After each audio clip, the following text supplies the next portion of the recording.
लक्ष्य PSC academy के इस ऑनलाइन प्लेटफॉर्म में आपका पुनः स्वागत है। आज से हम हिस्ट्री की छत्तीसगढ़ के इतिहास की क्लासेस चालू करने वाले हैं, जिसका आज लेक्चर नंबर 1 होगा। ठीक है, तो ये सीजी का हिस्ट्री का लेक्चर नंबर 1 है, सीजी हिस्ट्री। ठीक है, छत्तीसगढ़ का इतिहास। चलिए सबसे पहले बेसिक से हम चलते हैं कि इतिहास को हम कैसे अध्ययन करेंगे, और मैप वाइज भी आपको बताते जाऊंगा। अधिकतर मैं जो टॉपिक है हिस्ट्री में उसमें मैप का उपयोग करूंगा ही करूंगा, ताकि आपको बहुत सारी चीजें समझ आ सके। तो लिपि के विकास के आधार पर प्रदेश के इतिहास को 3 भागों में वर्गीकृत किया गया है। लिपि का विकास जैसे जैसे होता गया उसके आधार पर 3 भाग में वर्गीकृत किया गया है। प्रागैतिहासिक काल, आद्य ऐतिहासिक काल और ऐतिहासिक काल। कौन कौन सा? प्रागैतिहासिक, आद्य ऐतिहासिक, ऐतिहासिक। प्रागैतिहासिक बहुत ही पुराना समय, ठीक है। आद्य ऐतिहासिक जिसमें सभ्यता का थोड़ा विकास होना चालू हुआ, और ऐतिहासिक काल जिसमें सभ्यता पूर्ण रूप से विकास कर चुकी थी और आगे बढ़ रही थी। ठीक है, चलिए प्रागैतिहासिक काल में हम पत्थरों के काल में थे, तो इसे 4 भाग में विभाजित किया गया है। पूर्व पाषाण काल मतलब पूर्व, इसे पूरा पाषाण भी बोलते हैं। क्या बोलते हैं? पूरा पाषाण काल भी बोलते हैं, है ना, पूर्व या पूरा। ठीक है, मध्य पाषाण, पाषाण मतलब होता है पत्थर, तो मध्य पाषाण काल। उत्तर, उत्तर मतलब होता है बाद। जैसे मुगल काल में आप पढ़ोगे उत्तर मुगल काल, उत्तर का मतलब होता है बाद। पूर्व या पूरा मतलब होता है पहले का। ठीक है, तो मध्य पाषाण काल, उसके बाद उत्तर पाषाण काल, उसके बाद नव पाषाण काल। ऐसे ही इंडियन हिस्ट्री में भी विभाजन होता है। ठीक है, इसके बाद आद्य ऐतिहासिक काल में सिंधु घाटी सभ्यता, जिसको हमने इंडियन हिस्ट्री में पढ़ा हुआ है, बताया भी हूं आपको डिटेल में। और ऐतिहासिक काल, प्राचीन इतिहास, मध्यकालीन इतिहास और आधुनिक इतिहास। हमारा छत्तीसगढ़ का इतिहास ना अधिकतर इन्हीं सब में टिका हुआ है। इनके साक्ष्य बहुत ही कम मिलते हैं। ठीक है, सिंधु घाटी सभ्यता के साक्ष्य यहाँ पर नहीं थे, क्योंकि उत्तर भारत की अधिकतर वो सभ्यता है, सिंधु नदी के आसपास के क्षेत्र। तो ये थोड़े साक्ष्य मिलेंगे और इसके पूरे साक्ष्य मिलेंगे। इसी हिस्ट्री को हमको डिटेल में पढ़ना है, और यकीन मानिए जितने भी कंटेंट में पढ़ाऊंगा सभी मानक सोर्स से रहेगा। ठीक है, खासकर आधुनिक इतिहास तो आपको अच्छे से पढ़ाऊंगा, जिसके फ्री वीडियो भी मेरे बहुत सारे डाले हुए हैं, आप देखे होंगे। फ्री वीडियो मैंने पॉइंट टू पॉइंट एकदम ऑथेंटिक सोर्स से पढ़ाया हुआ है ना, चाहे वो जनजाति हो, चाहे वो आपके इतिहास का, आधुनिक इतिहास का पोर्शन हो, कुछ पोर्शन पढ़ाया हुआ है। बात करते हैं प्राचीन इतिहास की।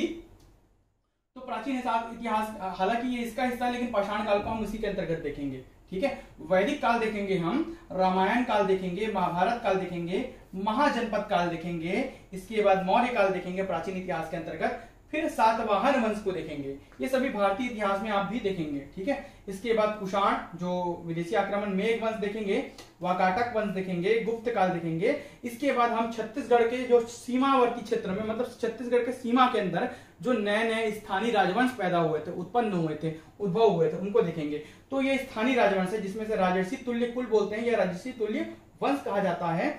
नल वंश देखेंगे, नल नाग वंश देखेंगे, सर्वपुरी वंश देखेंगे, पांडु वंश देखेंगे, सोम वंश देखेंगे और बान वंश देखेंगे, है ना। ये प्राचीन इतिहास के हिस्से हैं। यहां से जो हाईलाइट है ना, जो डार्क में आपको दिखा, बोल्ड फॉन्ट में दिख रहा है, ये आपके स्थानीय राजवंश है। क्या है भाई? स्थानीय है ये, इसे स्थानीय राजवंश कहते हैं हम। ठीक है, यहां से लेकर यहां तक 1 2 3 4 5 6 को। ठीक है, बाकी ये सभी प्राचीन इतिहास के हिस्से हैं। अब हम पढ़ेंगे मध्यकालीन इतिहास। तो मध्यकालीन इतिहास में क्या पढ़ेंगे? कलचुरी काल, बहुत ही इंपॉर्टेंट, जिससे प्रश्न आएगा ही आएगा। रतनपुर के कलचुरी, फिर रायपुर के कलचुरी वंश, 2 शाखा थी। ठीक है, फिर फणी नाग वंश, छिंदक नाग वंश, दोनों को नाग वंश बोलते हैं। तो फणी नाग और छिंदक नाग, ठीक है, एक बस्तर में, एक आपका कवर्धा वाले इलाके में, कबीरधाम में। फिर कांकेर के सोमवंश पढ़ेंगे, काकती वंश पढ़ेंगे। काकती वंश से भी प्रश्न आता ही आता है। ठीक है, तो इस प्रकार से मध्यकालीन इतिहास खत्म हो जाएगा, फिर मराठा आक्रमण आ जाएगा। ठीक है, आधुनिक इतिहास के तहत हम मराठा अप्रत्यक्ष रूप से, जब वो महाराष्ट्र से अपना शासन चलाते हैं अप्रत्यक्ष रूप से, फिर वो यहां आकर शासन चलाते हैं, तो मराठा का प्रत्यक्ष शासन पढ़ेंगे। फिर ब्रिटिश आक्रमण होता है, पुनः मराठा शासन आता है, 1857 की क्रांति होती है, विद्रोह होते हैं, ब्रिटिश शासन फिर आता है। ठीक है, उसके बाद स्वतंत्रता आंदोलन की घटनाओं को बारी बारी से देखेंगे। इस प्रकार हम इतिहास का अध्ययन इसी पैटर्न में करते जाएंगे। ठीक है, जल्दी से जल्दी कोर्स हम कंप्लीट करेंगे। बात करते हैं प्रागैतिहासिक काल, जिसका जो कालखंड है वो उत्पत्ति से 2300 ईसा पूर्व तक है ना। यीशु के जन्म को पहली ईस्वी गिना जाता है। मान लो ये चार्ट हुआ, तो पहली ईस्वी क्या बोलेंगे? यीशु का जन्म। इधर ईसा पूर्व, ठीक है, और इधर आपका हो जाएगा ईस्वी। ठीक है, एडी और बीसी। ठीक है, जैसे ये बीसी हो गया, before the birth of Jesus Christ, BC या before the birth of Christ, यीशु के जन्म के पहले। एडी एनो डोमिनी, एडी और बीसी को हम बारी बारी से देखेंगे,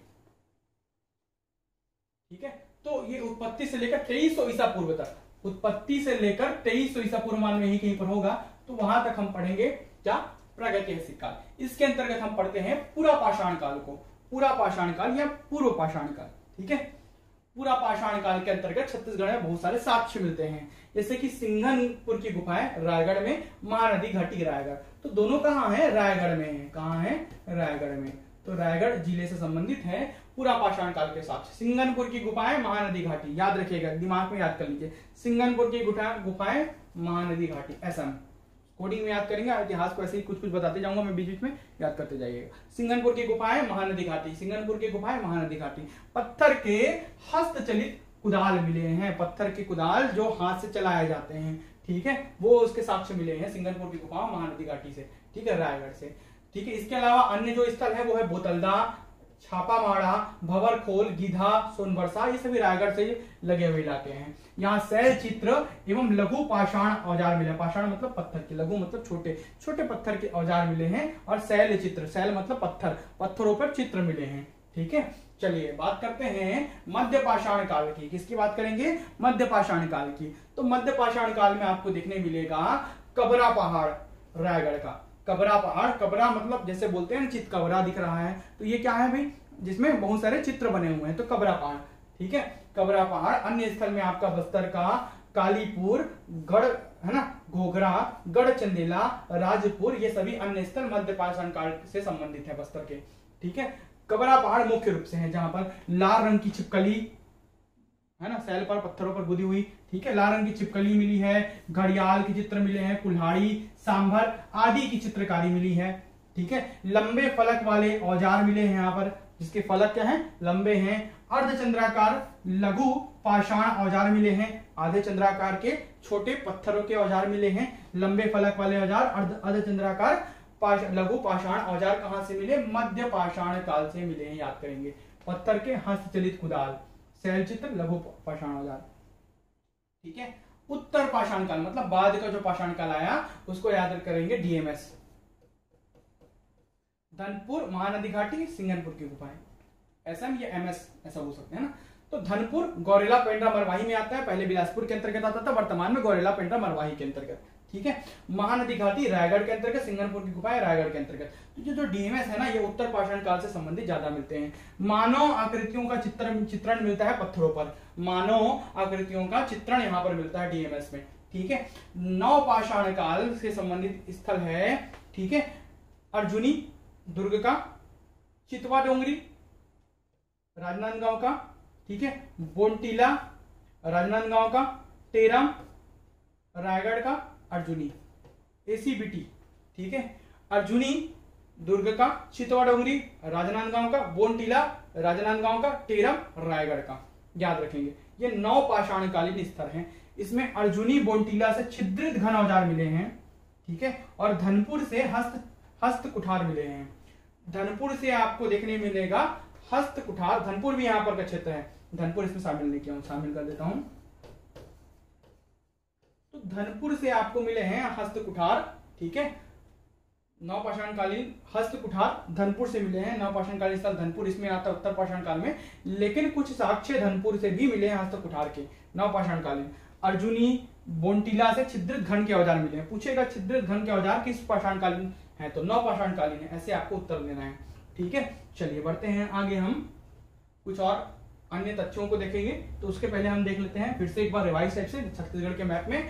तो सबसे पहले पूरा पाषाण काल संबंधित स्थल है सिंघनपुर की गुफाएं, है ना, सिंघनपुर की गुफाएं, महानदी घाटी, ठीक है, ये सभी कहाँ है, रायगढ़ में, महानदी के आसपास। नदियों का विकास जहां पर होगा वहीं पर सभ्यता पनपेगी, जैसे कि सिंधु घाटी सभ्यता, नदी सिंधु नदी के आसपास के क्षेत्र जहां पर पानी का सोर्स होगा, वैसे ही यहाँ पर महानदी के आसपास के क्षेत्र में ही पत्थरों के जो काल है, पाषाण काल है, वो वहां पर पनपा होगा, ठीक है। चलिए, महानदी घाटी, सिंघनपुर की गुफाएं। इसके बाद मध्य पाषाण काल में आपका कबरा पहाड़ वाला क्षेत्र आ जाता है ना। उसके बाद उत्तर पाषाण काल में आपका धनपुर, महानदी घाटी, सिंघनपुर की गुफाएं आ जाती है। धनपुर आपका गौरेला पेंड्रा मरवाही में, ठीक है।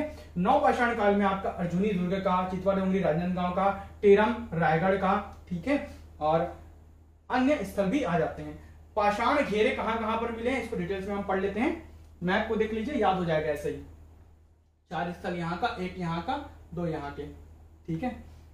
चलिए बात कर लेते हैं पाषाण घेरे। तो पाषाण घेरे कहां कहां मिले?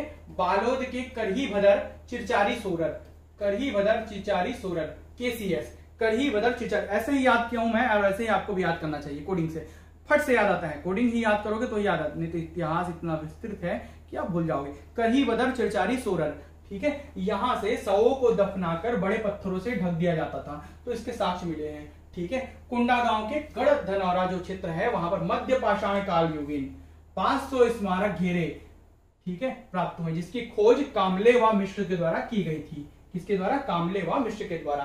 500 स्मारक घेरे, पत्थरों के घेरे, जहां पर शवों को दफनाकर ऐसे बहुत सारे, इधर अभी राजिम वाले इलाके में अंदर अंदर गांव वाले में देखेंगे तो अभी भी देखने मिलता है आपको पत्थरों के घेरे, ठीक है। तो मध्य पाषाण युगीन 500 स्मारक घेरे प्राप्त हुए हैं, जिनकी खोज कामले व मिश्र के द्वारा की गई थी। ये दोनों है पाषाण घेरे से संबंधित, पत्थरों के घेरे संबंधित, जहां पर शवों को दफनाकर पत्थरों से घेर दिया जाता था, ठीक है। चलिए शैल चित्र देखते हैं, मतलब पत्थरों पर चित्र कहां कहां पर मिले? कबरा पहाड़ रायगढ़ में सर्वाधिक शैल चित्र प्राप्त हुए हैं। सिंगनपुर की गुफाएं रायगढ़ में। मानव आकृतियां, सीढ़ी, डंडे के आकार में आखेट करता हुआ मनुष्य, ये पूछता है, ठीक है। तो डंडे के आकार में आखेट करता हुआ, आखेट मतलब शिकार करता हुआ, आखेट मतलब होता है शिकार करना, क्या करना? शिकार करना। तो शिकार करते हुए मनुष्य के साक्ष्य कहां से मिले? सिंगनपुर की गुफाएं रायगढ़ से मिले हैं। चितवा डोंगरी से भी राजनांदगांव के नवपाषाण कालीन क्षेत्र है। नवपाषाण कालीन क्षेत्र पूछेगा, फट से याद रखना, चितवा डोंगरी राजनांदगांव और दुर्ग राजनांदगांव वाला, ठीक है। यहाँ पर शैल चित्र मिले हैं। अब बोलेगा ताम्र लौह युग की सभ्यता, मतलब तांबे और लोहे की युग की सभ्यता जब आई है ना, तो वहां पर के साक्ष्य कहां कहां से मिले छत्तीसगढ़ में? तो करही भदर चिरचारी सोरर, ये तीनों बालोद में है। करही भदर चिरचारी सोरर, यहाँ पर लोहे के औजार मिले हैं। क्या मिले हैं? लोहे के औजार, पत्थर, शैल चित्र, लोहा, ठीक है। तो लोहे के औजार मिले हैं करही भदर चिरचारी सोरर बालोद से। करका भाटा बालोद से लोहे के औजार व मृत भांड, मिट्टी के भांड मतलब बर्तन, ठीक है। तो लोहे के औजार व मृत भांड प्राप्त हुए हैं करका भाटा बालोद से। गढ़ धनौरा कोंडा गांव से लौह पात्र, लोहे के पात्र मिले हैं। कहां से? गढ़ धनौरा कोंडा गांव से। तो इसी को मैप में दिखाया गया है, ठीक है। आपको पाषाण घेरे मिलेगा यहाँ पर, जैसे कि दिखाया गया है, करही भदर चिरचारी सोरर, है ना, और कुंडा गांव गढ़ धनौरा पाषाण घेरे, और लौह पात्र भी यहीं से मिले हैं आपको, है ना। ये और ये सबको ऐसे मिला दोगे तो आपको यहां मिलेगा लौह पात्र वगैरह, या लोहे से संबंधित, ठीक है। लौह पात्र, लोहे के औजार।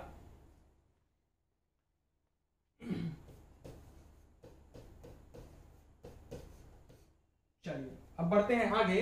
पाषाण युग के औजार, तो कबरा पहाड़ रायगढ़, ठीक है, और सरगुजा जोगीमारा सीता बेंगरा, यहाँ पर पाषाण युग के औजार मिले। पत्थरों के औजार मुख्य रूप से देखने मिलेंगे कबरा पहाड़ में, सरगुजा की जोगीमारा सीता बेंगरा गुफा में, ठीक है। तो ये यहाँ पर देखने मिलेंगे, और ये आवासीय स्थल भी होते थे, जैसे कबरा पहाड़ रायगढ़ का, है ना, सरगुजा जोगीमारा सीता बेंगरा, ये आवासीय स्थल थे। क्या थे? आवासीय, जहां पर रहते थे, है ना, हमारे पूर्वज पुराने वाले। चलिए अब बात करते हैं आगे विशेष तथ्यों की। तो रायगढ़ जिले के, है ना, करमागढ़, बसनाझर, ओंगना, लेखाभाड़ा, ठीक है, बेनीपाट, बोतलदा आदि से शैल चित्र, पत्थरों पर चित्र प्राप्त हुए हैं, एवं शैलाश्रय, शैलों के आश्रय, पत्थरों की गुफा, शैलाश्रय, ठीक है, की श्रृंखला प्राप्त हुई है यहाँ पर इन जगहों से, रायगढ़ वाले क्षेत्रों से, ठीक है। शैलाश्रय, शैलो मतलब पत्थरों में रहने के स्थान की श्रृंखला है पूरी। खैरपुर रायगढ़ में चमकते हुए शैल चित्र, ये नया है, आपको किसी बुक में ज्यादा देखने नहीं मिलेगा, ठीक है। खैरपुर रायगढ़ में चमकते हुए शैल चित्र प्राप्त हुए हैं। कहां से? खैरपुर रायगढ़ से। प्राचीन गुफा सिंगनपुर, फिर कबरा पहाड़। सबसे प्राचीन गुफा अगर पूछेगा तो सबसे प्राचीन गुफा है सिंगनपुर, उसके बाद कबरा पहाड़ जो कि शैलाश्रय है, ठीक है। सबसे लंबी गुफा पूछेगा तो बोतलदा नामक गुफा रायगढ़ की, रायगढ़ की जो बोतलदा नामक गुफा है वो सबसे लंबी गुफा है, ठीक है। शैल चित्रों के लिए रायगढ़ प्रसिद्ध है, पूछेगा कौन प्रसिद्ध है, तो रायगढ़ जिला प्रसिद्ध है। छत्तीसगढ़ के शैल चित्रों की खोज सर्वप्रथम 1910 में अंग्रेज इतिहासकार एंडरसन ने किया था। 1910 में एंडरसन के द्वारा छत्तीसगढ़ के सभी शैल चित्रों का खोज किया गया था। ठीक है, नवपाषाण कालिक जो चितवा डोंगरी है या नवपाषाणिक युग का जो चितवा डोंगरी जो क्षेत्र है राजनांदगांव का, अवशेषों की सर्वप्रथम जानकारी है ना, यहाँ पर जो अवशेष मिले उसके कहां पर नवपाषाणिक अवशेष जो हैं जो कि चितवा डोंगरी से मिले हैं, इसकी जानकारी सर्वप्रथम डॉक्टर भगवान दास सिंह बघेल एवं डॉक्टर रमेंद्रनाथ मिश्र के द्वारा, ठीक है, प्राप्त किया गया। ठीक है, सिंघनपुर की गुफाएं, शैलाश्रय की 3 गुफाएं में 27 शैल चित्र मिले हैं। सिंघनपुर की शैलाश्रय की 3 गुफाओं में 27 शैल चित्र मिले हैं। और घोटिया जो क्षेत्र है, वाद्य यंत्र जो है तंबूरा का शैल चित्र अंकित है। यहाँ पर ये याद रखिएगा, ये नया है, ये चमकते हुए शैल चित्र खैरपुर रायगढ़, घोटिया वाद्य यंत्र तंबूरा का शैल चित्र अंकित है घोटिया नामक जगह पर। ठीक है, चलिए बात करते हैं आगे अंतिम स्लाइड की ओर। उसके बाद हम जाएंगे आद्य ऐतिहासिक काल में, जिसका कार्यकाल है 2300 ईसा पूर्व से 1750 ईसा पूर्व तक, 2300 बीसी से 1750 बीसी तक। पहली ईस्वी अभी नहीं आया है ना। तो इस काल के अंतर्गत सिंधु घाटी सभ्यता, हड़प्पा संस्कृति जिसे हम कांस्य युगीन सभ्यता कहते हैं, ये आता है, जिसके साक्ष्य छत्तीसगढ़ में प्राप्त नहीं हुए हैं, क्योंकि सिंधु घाटी का इलाका जो है उत्तर भारत के अंतर्गत आता है, मान के चलिए उत्तर भारत से लगा हुआ इलाका है। उसके बाद हम बात करेंगे ऐतिहासिक काल में, जिसका कार्यकाल है 1500 से लेकर 600 ईसा पूर्व। ठीक है, 1500 से 600 ईसा पूर्व। इसी के अंतर्गत हमें प्राचीन, मध्यकालीन और आधुनिक पढ़ना है। अभी हम क्या पढ़ेंगे इसमें, प्राचीन।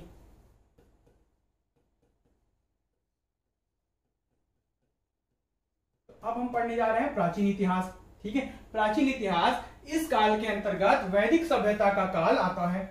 ठीक है, मुख्य रूप से पाषाण काल तो हम पढ़ चुके हैं। ठीक है, तो इसका जो लिस्ट बना था उसमें पाषाण काल प्रागैतिहासिक काल का हिस्सा है। ठीक है, उसमें जो पाषाण काल लिखा था ना वो प्रागैतिहासिक काल का हिस्सा, लेकिन हम पढ़ेंगे वहीं से इतिहास को, इसलिए हम वहां पर लिख देते हैं। इस काल के अंतर्गत वैदिक सभ्यता का काल आता है, जिसे 2 भागों में बांटा गया है। किस 2 भागों में भाई? ऋग वैदिक काल और उत्तर वैदिक काल। इतिहास में आपको पढ़ाया ही हूं मैं इसे। 1500 से लेकर 1000 ईसा पूर्व और 1000 से लेकर 600 ईसा पूर्व तक का कार्य। ठीक है, ये 1500 से 600 में 2 भाग में बढ़ गया ये, ऋग वैदिक और उत्तर वैदिक। उत्तर मतलब बाद, उत्तर मतलब क्या होता है?